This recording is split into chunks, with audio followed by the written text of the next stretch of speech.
Welcome, everyone. Today, we have a triple celebration. First of all, it is the 30th anniversary, the 30th birthday for our McDowell Sonoran Preserve. So that's a great day. You think about the vision of Mayor Drinkwater, the council, and how it moved forward. So to bring us to this point today. The second celebration, of course, is the inauguration of a new interpretive trail here at Browns Ranch. Part of what how Scottsdale is described is as a place where the Old West meets modern luxury, right? That's one term that's used. We're still the most western town, and we always will be. The theme for the interpretive trail is, the 20th century ranch life meets, the ancient people and how that interaction happens, because that environment is going to always surround us. But the third celebration we have, so, we've got the 30th birthday, we've got the interpretive, but this is also, I'm welcoming everyone to the Brown family reunion.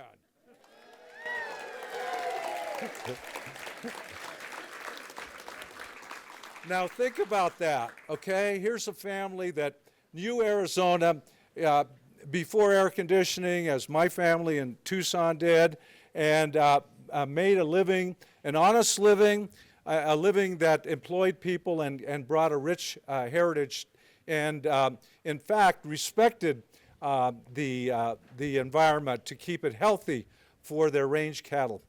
One of the questions I asked Gerald, I said, well, how did Dynamite get named? And the two boys said, because we use dynamite. And that meant they put a stake, drilled a hole, put it in there. Only their dad had the blasting caps, so it was useless without the blasting caps, right? And and then they ran. I mean, they're teenagers, so they did what they did, and then they ran.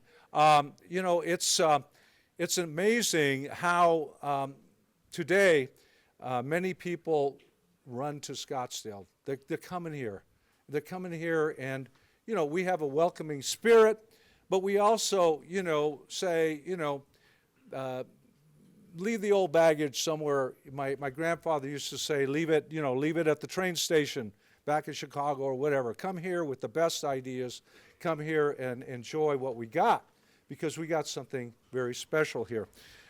There's many people to acknowledge as the program goes on, but I do want to mention that certainly I see two council members here, Solange Whitehead, wonderful environmentalist,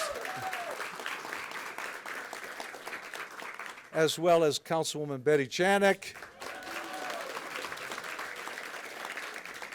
And if I see any other council people or coyotes, I'll point them out. No, just kidding. So as we progress, there's a lot of great sharing to do among us and how we got here.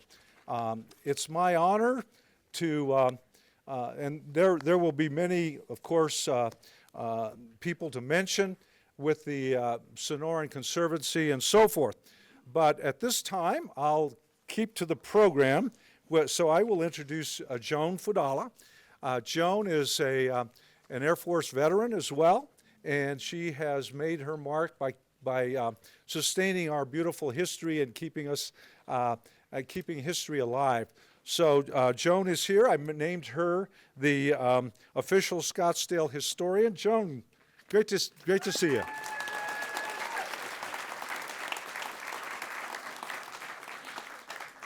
Thank you so much, Mayor Ortega.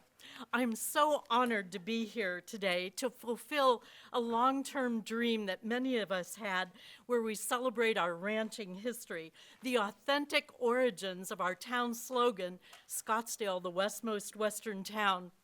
You know, as a community historian, I'm often asked in today's Scottsdale, is is it really the most western town, or was that just kind of a marketing catchphrase that our early mayor Malcolm White came up with in 1947 to kind of build on the opportunity to attract tourists here based on how many people were falling in love with the cowboy culture through Hollywood movies and the newfangled television technology.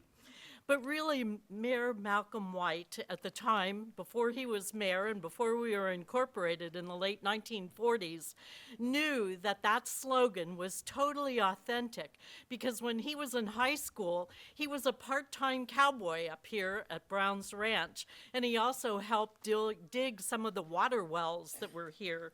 And he grew up and went to high school with many members of the Brown family. So he knew that this slogan really represented the true origins of Scottsdale and its Western heritage, and it wasn't just a catchy tourism slogan.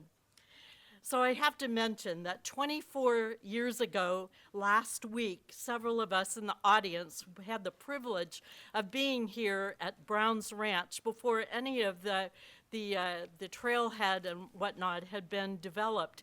And why it was a privilege is because we had two people from the third generation of the Brown family, E.O. Brown, who is a grandson of Pops Brown, the founder of Browns Ranch, as well as Virgie Lutz Brown, who was the daughter-in-law of Brownie Brown and granddaughter-in-law of E.O. Brown. I know, you almost need a family tree to keep up with this. And Virgie Brown, Gerald Brown, Virgie Brown's daughter. And what was so interesting about that morning 24 years ago was the fact that E.O., who had been a cowboy up here in his youth, pointed out many of the features of the ranch, even though there were just a few ruins left. And a couple of things that really stick in my mind all these years later was that not only did he fondly remember and describe how it was to be on those cattle drives from up here down to the stockyards near Sky Harbor Airport, but you could almost taste the delicious beef jerky that he talked about, the beef jerky gravy that the cattle drive cook, whose nickname was Chicken Henry, made for the cowboys on the drive. But what was so surprising to us is that he pointed somewhere in that direction and said that there used to be a blacksmith forge here that was given to his grandfather, E.O. Brown, by none other than our founder and namesake, Winfield Scott, from his own ranch in downtown Scottsdale. And Virgie, also as a wife, came up here in the 1940s, 1950s, brought her young children up here, and remembered that it took almost 3 hours to get up here from downtown Scottsdale, and how after a long, arduous trip, they would often cool off by swimming in the cattle tanks. On that particular day and other visits that I've had with the extended Brown family, I realized that although we're here to celebrate their ranching impact, that family was such an incredible community builder to Scottsdale. And it's not just up here where they made their impact, but no matter where you live or work in Scottsdale, you are touched by a Brown family legacy. So I just want to spin out a few things about what some of the things were that the Brown family did. E.O. Pops Brown and his wife Mary Jane and their children came out here 120 years ago in 1904 from Wisconsin. And they came out here to this brand new, very tiny, not even 100 people here yet, settlement to help E.O. Brown's sister-in-law, Mary Jane's sister, Sarah Coldwell Thomas, run the general store that she had just taken over as a widow with young children. And so E.O. eventually took over the general store and also became the postmaster, and that became the general meeting place for Scottsdale. But he didn't stop there. He started a cotton farm right on Osborne, where Honor Health is today. And he also, starting in 1916, began accumulating, which ended up being over 40,000 acres for a cattle ranch up here with he, his sons, and nephew, George Thomas. He also, EO, I call him a serial entrepreneur because, again, for a brand new town, he gave us our first electric company, our first water company, our first cotton gin, and also our first bank. Either he alone did those or with partners. He also served on the Scottsdale School Board.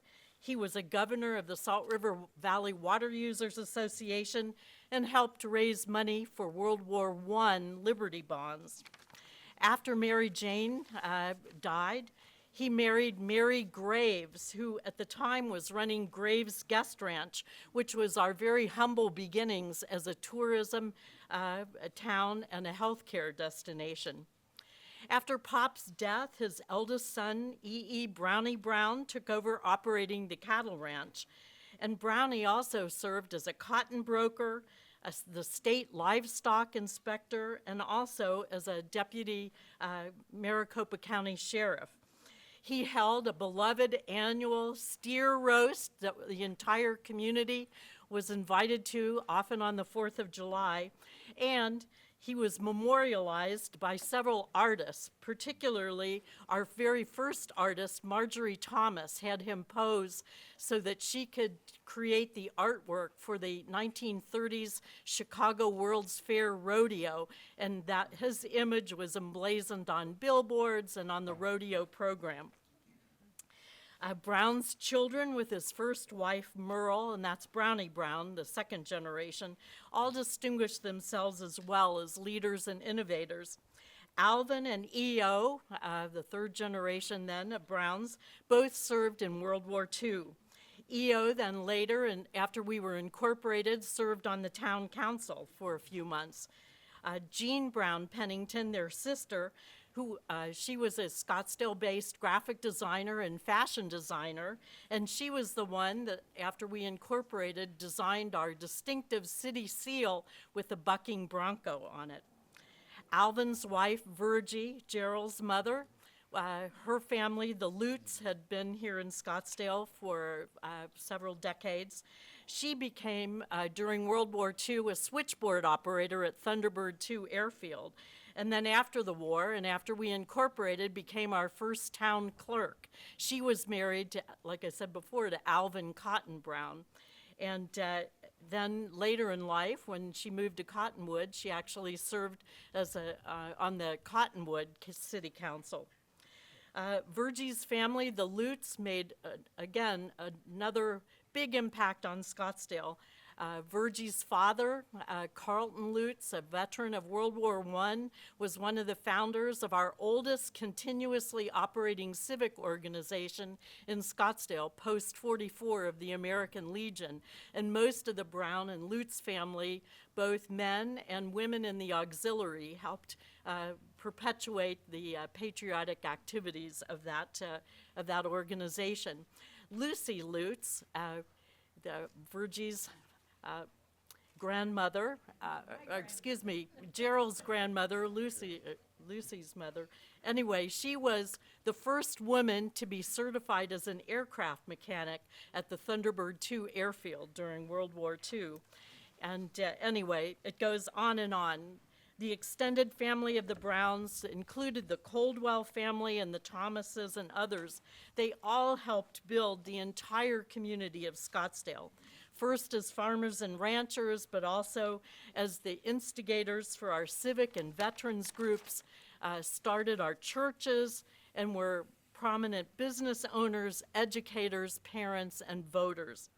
So as we dedicate the new trail that salutes Scottsdale's ranching history, I hope you'll agree that ranching is more than land, cattle, or a catchy 1947 slogan, the Westmost Western Town.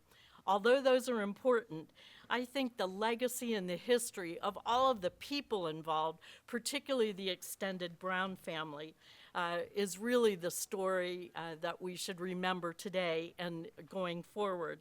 because those are the people that worked hard, valued family, and were proactive in building and serving their community. So I thank you so much to all of the Brown family and their descendants for everything that your family has continued to do for Scottsdale. And I totally thank those who recognize this important facet of our history and have brought us together today with this new trail. Thank you.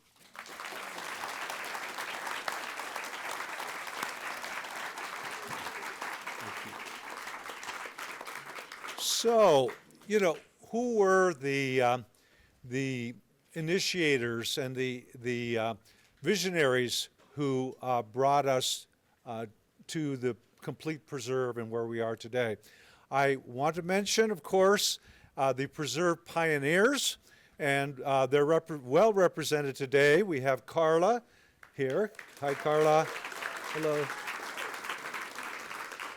We have Mary Manross. Thank you so much, Mary. You're amazing. We should have Christine Kovac, but are you here, Christine? There she is. Good.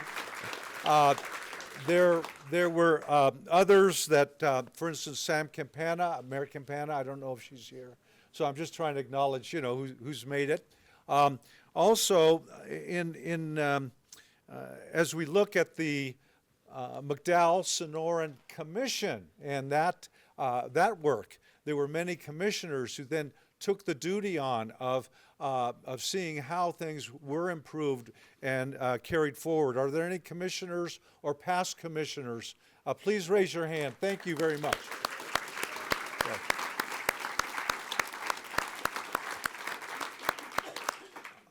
I think, saw one more council person, Graham, come in, so he's over there.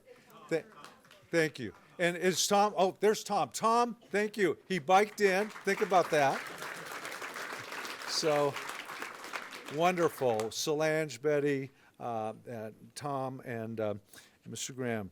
So, as we look at this, let's move forward and call Dr. Amanda Hoffman-Handy, who is the amazing CEO of the McDowell Sonoran Conservancy. I'm a member, right? It's a good thing. It's a good thing. And, the environment that we have here is amazing. It has resilient vegetation, adaptive wildlife, and, of course, boundless lessons for conservation and how to live in our Sonoran Desert. Also be aware that the Scottsdale Community College has always been a participant in some of the restoration and some of the modeling for education purposes. So that's very important to acknowledge. So let me bring Dr. Amanda Hoffman-Handy forward and tell us more.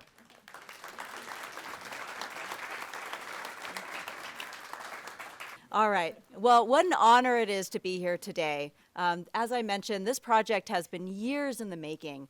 But before really diving into the work of the Conservancy, I just want to acknowledge and say thank you to the Brown family for your partnership. What an incredible legacy. Thank you from the bottom of my heart for allowing us to be part of it. So thank you.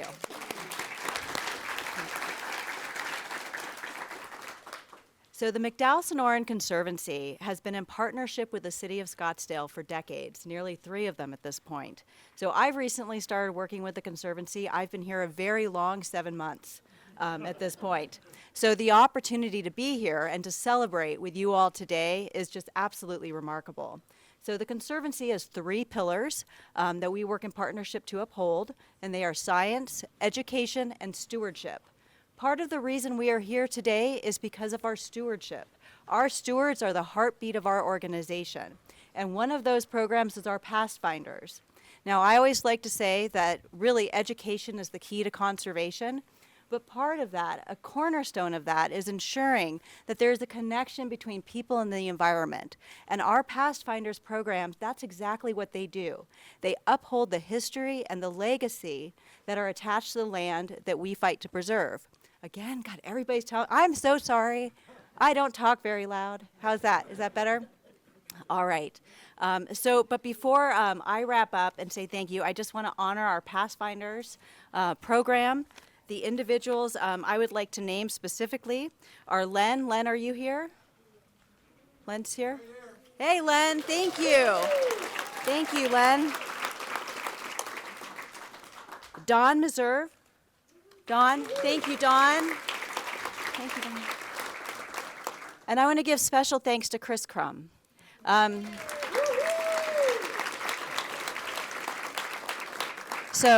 This is not Chris's favorite thing, and I acknowledge that, and I apologize for this, Chris. But your work and your drive over these past few years have really brought this entire project together. You have gone above and beyond to not only serve the Brown family, but to serve the Conservancy, and utmost importance to serve the preserve and this incredible trailhead today. So thank you for your heart and dedication to this project. It wouldn't have happened without your leadership.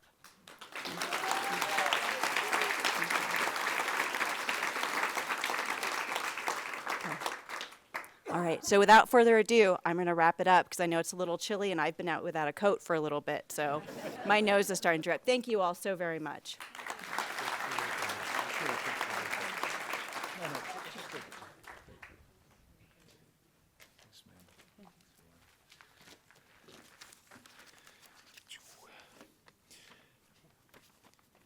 Next, we have Steve Colocchio with the McDowell Sonoran Preserve Commission. You know, you look at human habitation, right? Human beings were part of our landscape. And you look at the archaeology lessons. There's some hidden archaeology that's somewhat protected in this preserve. It's been explored, it's been documented. And when we look at our role of understanding how we get along with the environment, how we encourage scientific exploration, and then, of course, how the Commission works to shepherd us as a city. So the Commission is empowered by the Council to make those recommendations to us, and they are the stewards that brought about each of the trailhead development and reviews for that. So, Steve, come forward, please.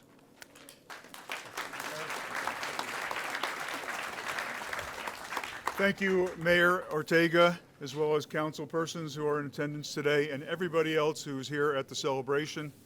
It is truly an honor to be representing the McDowell Sonoran Preserve Commission on this occasion. I did want to mention the other commissioners who are here. Vice Chair Carrie Olson in the back. Commissioner Rob Halligan, raise your hand, please. And then Mark Hackbarth is here. Where is Mark? Mark, right there in the back. Mark is actually an archaeologist by profession, and he has spent a great deal of time working on the Browns Ranch site. In fact, Mark did the first, what's the right word, cultural survey of the Browns Ranch site back in 1990. So he's been very involved in this project right from the start.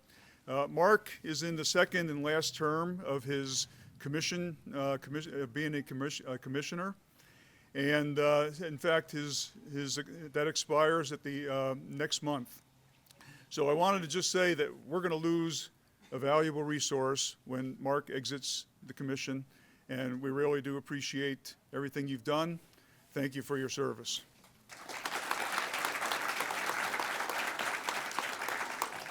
The process for a project like this can take a long time. In fact, it can probably be said that the project began with the acquisition of Browns Ranch by the city of Scottsdale in the year 1999. And then again, when the surrounding state land was purchased in the years 2010 through 2012. The project took a major step forward when the Cultural Resource Master Plan was introduced in December of 2015. The plan served as the basis from which the city and the Conservancy's Pathfinders worked toward development of the site. We now have four interpretive trails in the preserve. but it's important to mention that this is the only one that is specifically devoted to cultural resources. Very important. The other thing that is important to note is that this project fulfills one of the key principles contained in the ordinance that governs the preserve, that being Chapter 21 of the City Charter. That principle is, and I'll quote, to protect historical and archaeological resources and sites while providing public access for educational purposes. It's right there at the very beginning of the ordinance. I was out to the site just a couple of days ago, and I can tell you that the site clearly meets this principle. I can also say that we've done a truly amazing job, with the ranch. Now, the Preserve Commission gets involved in a variety of issues, updating the ecological resource plan, to budgeting, to planning capital improvements, and to cultural resource projects like this one. The commission started discussing the Browns Ranch Interpretive Trail in earnest back on June 2nd of 2022, almost 2.5 years ago. At that time, we learned that Browns Ranch would be eligible for listing on the National Register of Historic Places. Because of this, we also learned that the project would need to be meticulously planned and built, and that and what features might or might not be appropriate for interpretation, and the various permits that would be required for the project. At subsequent meetings, we discussed rerouting the Corral Trail so as not to interfere with the interpretive one. That archaeologists would need to be on site to monitor our activities in case there were any significant finds, and that focus would be placed on ranching as a window to human history. We also learned about construction materials to be used, trail placement, and of course how the past finders worked to put together a package of what the sign panel artwork would look like and say. Construction began in early 2024, and the trail was completed this summer, and the signs were installed just a week or so ago. And now we have this wonderful place that teaches the history of Browns Ranch that can be shared with generations to come. On behalf of the McDowell Sonoran Preserve Commission, I would like to thank the Brown family for creating the legacy of Browns Ranch, the Preserve pioneers who made it all possible in the first place, city staff, Croy, Scott, Madison, Yvonne, John, who worked tirelessly to make this project come alive. And of course, the Conservancy's past finders, who did what they do best. They told the story.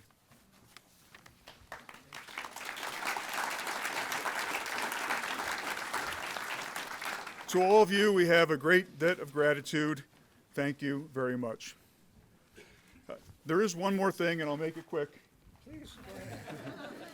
And it's kind of off the subject, but with all the wildfire activity that we've seen in and around and near the preserve over the last couple of years, we probably have been lucky not to have more of a catastrophe.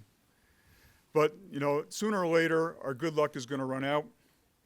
Just want to remind everybody that we need to do what we can to help protect this beautiful place that we all love, the McDowell Sonoran Preserve.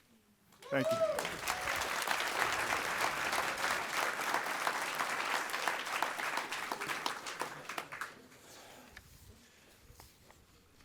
So we have a family reunion, and representing her family is Gerald Brown, and the lineage of our event today began as a working ranch, and at one point, of course, was entrusted to the city, and we carry that spirit forward as we enjoy today. And please come forward, Gerald. Oh, sorry. There she is. I keep looking that way. Yes. Okay. My family is honoring you today because we're not the ones that should be honored. The last time the four of us had been up here was 30 years ago. We went to the site of the ranch, and by ranch to us was the house that sat just north of here. It was a bittersweet trip. There was nothing there. Just in that short amount of time between the vandals and the weather, it was almost erased. But we sat on the foundation of where the house was, and we thought of all the happy times that we had. I'm sorry, I get very emotional. But the boys used to come up here with my dad and work. I mean, that was our purpose when we came up here, and they'd come up frequently. Us ladies, we are not cowboys. They did not have cowgirls back then, I think. But like I say, there were the sweet memories of coming up. And getting up here was one of the sweetest of memories because Joan mentioned it was a 3-hour trip out of Scottsdale, and we all lived in Scottsdale. And we would come up riding in the back of a pickup or in my grandfather's old Army surplus Jeep. I mean, you know, no seat belts, no row bars. It was hanging on to the side of the back of the pickup or the boys' hands because they always put me in the middle. So there were the sweet memories, but the bitter memory was there was nothing left. And we had watched the movement of progress and development move up from Indian School Road was the north boundary when we were growing up. Okay, we watched that progress come all the way up here, commercial development, residential development, and we sat there, you know, what's going to happen to this ranch? But at the same time, someone in Scottsdale had a vision. And they said, we aren't going to let that disappear. We aren't going to let that happen. And so we didn't know it at the time, but Joan Fidella was the first one that contacted us about the history. And from then on, we became aware of the McDowell Mountain Preserve and what they were trying to accomplish. And we met with them one time, I don't know, it's probably the late 90s, but because someone had a vision in Scottsdale to save this property. And oh, thank God, because we're surrounded. You made an oasis out of a urban explosion. And today, we're here to honor the trail, thanks to Chris and Scott, whom we recently met with. You've done an excellent job of preserving not just the land, but the heritage, the human heritage. I'm very, very pleased with this trail. I hope that in the future it educates people to that era. I call it the cowboy era. I don't know, as I say, I don't get to be a cowgirl. I don't know why I do that. But you've done a wonderful job of preserving the human side of the land and how the land grew. And I thank you, thank you, thank you. You did an excellent job, and I'm anxious to see what comes next. I get very emotional. Good, that's good. It should be. Let's let this go.